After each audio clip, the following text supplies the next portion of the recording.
May the words of my mouth, the meditations of all our hearts be acceptable to you, O God, our strength and our Redeemer. Amen. So, the Transfiguration, one of the church's higher feasts that we celebrate today, that moment in time when eternity and time met for a brief moment. Jesus was seen as he actually was. What the disciples saw was Jesus in all his glory. When theologians speak of the glory of Christ, they're often speaking of this radiance that illuminates from the person of Christ. His deity is visible as bright white light. The visible transformation of Jesus was literally a complete change. Luke mentions Jesus' face being transformed. Matthew, his face shone like the sun, and clothes were even glorified. And in Mark's Gospel, his clothes became intensely white, more white than anyone could have bleached them. But what scholars believe is that it wasn't so much the clothing that changed, but the glory of God began to shine through the clothing. Transfiguration is confusing and tricky at the best of times. Most sermons on Transfiguration Sunday have to do with the mountaintop experience, fueling us for our work down in the valleys.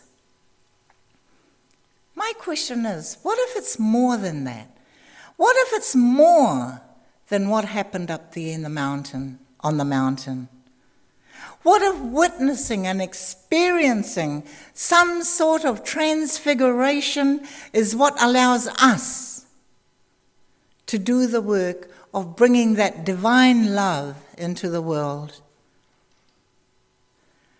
We all know that right at this moment, there is all-out war in Ukraine as Putin seeks to obliterate Ukraine's sovereignty.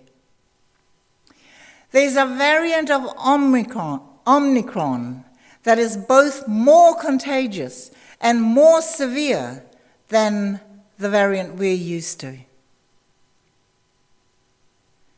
Governments all over the world even are working to criminalize transgender. And here in New Zealand, our health system is failing. Our teachers always seem to be poised for strike. Just a few of life's stresses for us right now. I made no mention of the stress any of us might be facing, from grief to health concerns to financial difficulties to addictions and so on down the list. What can transfiguration mean amidst all of this? Given the wider context of Luke's Gospel, Jesus' disciples were a bit weary at this point.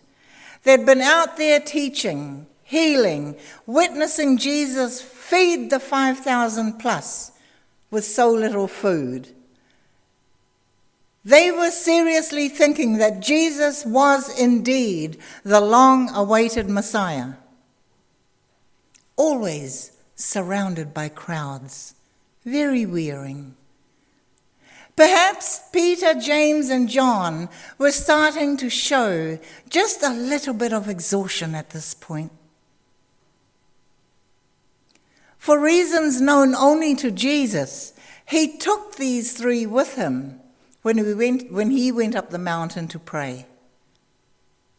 And that's when it happened. Jesus became dazzlingly white, bright, and appeared with two others, also dazzling. Peter was certain that the appropriate thing to do right then and there was to build a shelter, some form of an altar so they can hang out and wait for God to show up again.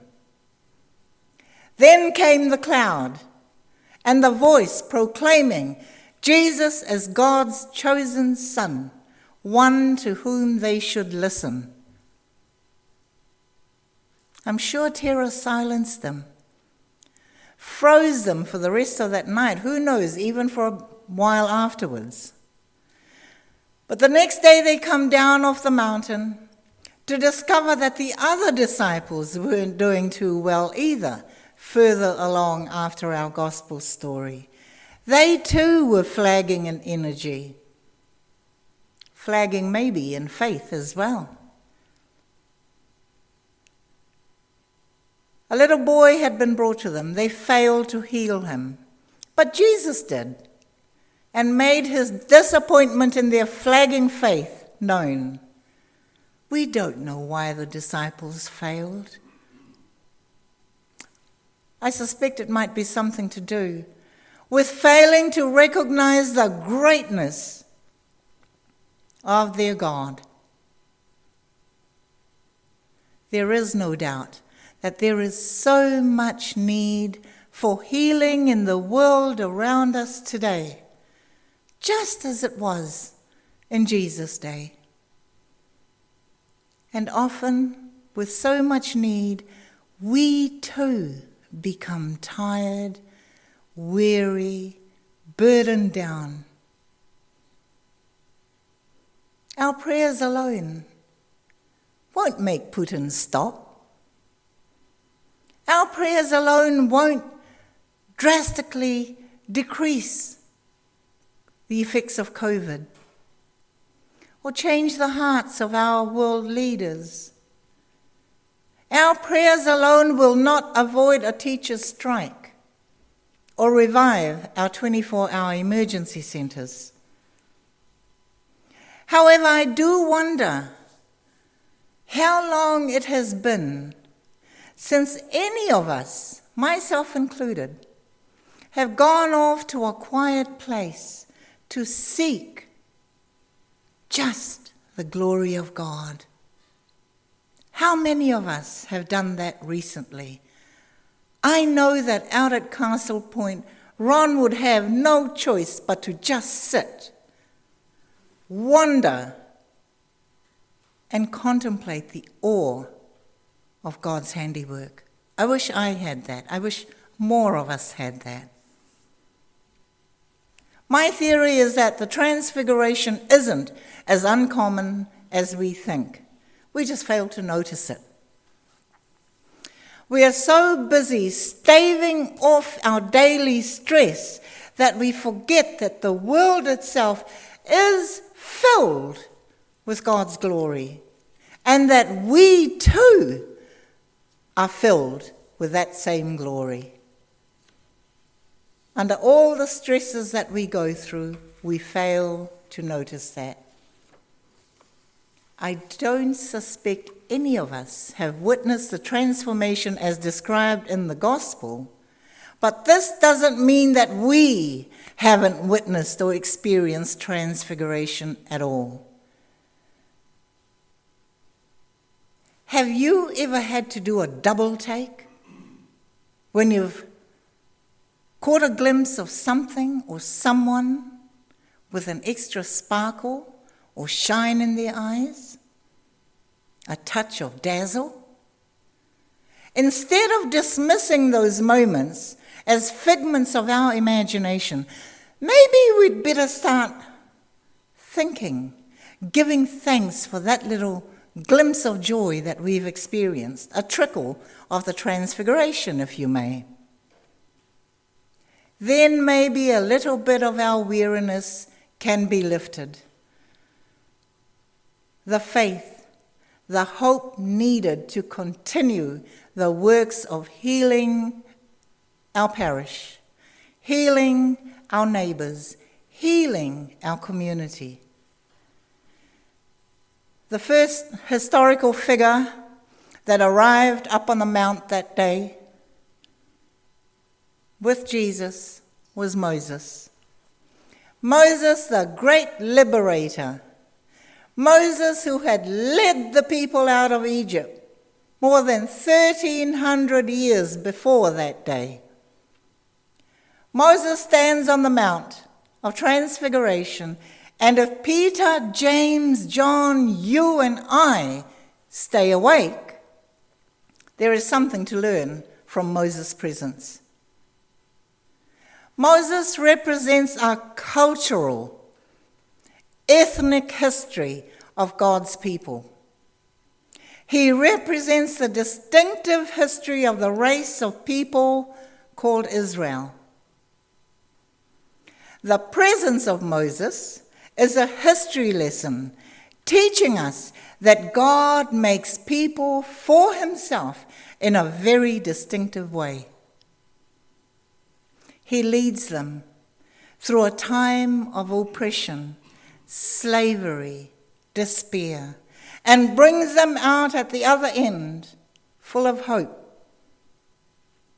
God makes a people using a Moses, a liberator, and that's really special.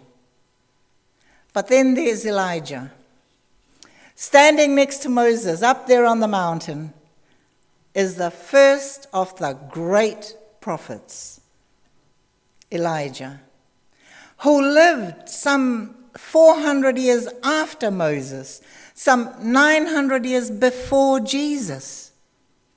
But there stands Elijah, also teaching us a history lesson. Dear old Moses, dear old Elijah. For Elijah, you see, represents for us the moral and spiritual history of the people of Israel. The prophet Elijah represents the moral strength, the spiritual values which made that nation strong. And when he stands on the Mount of Transfiguration, he reminds that little audience up there that there is a whole lineage of men and women who have stood for something. People who have stood up to power and challenged it. Who laid down their lives on the line for truth and justice. Elijahs have always and still do stand up when it's costly. But there's also something else for us here today. And in some ways, this is the easiest one for us to miss.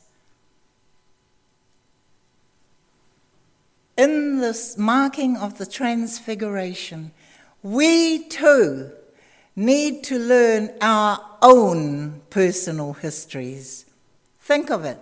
Here are Peter, James, and John, weighed down by sleep up there on the mount, who just might have,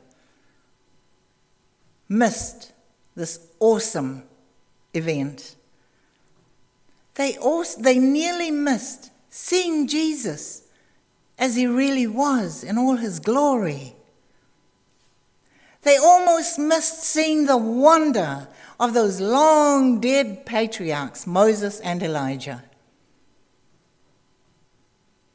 They almost failed to catch a glimpse of that glory, bright, reflected in the face of Jesus. They almost missed getting an insight into their own personal histories. Their own histories, you see.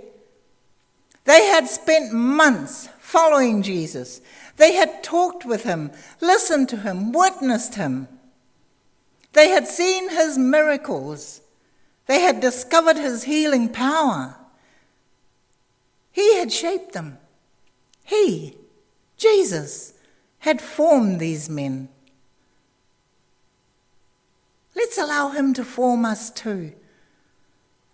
Because there's a connection between our capacity to recognize that transfiguration and be awed by it, and our ability to bring divine love through our transfiguration into our world.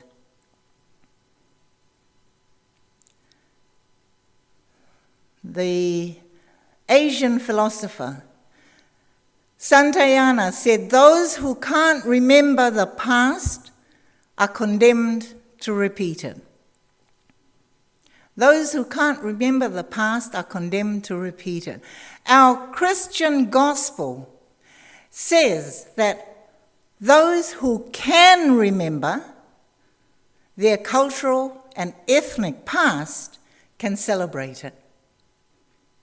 Those who can remember their moral and spiritual heritage can march forward with it. And most of all, our gospel assures us, those who can discover and remember their personal shaping can, in Jesus Christ, become sons and daughters of the living God.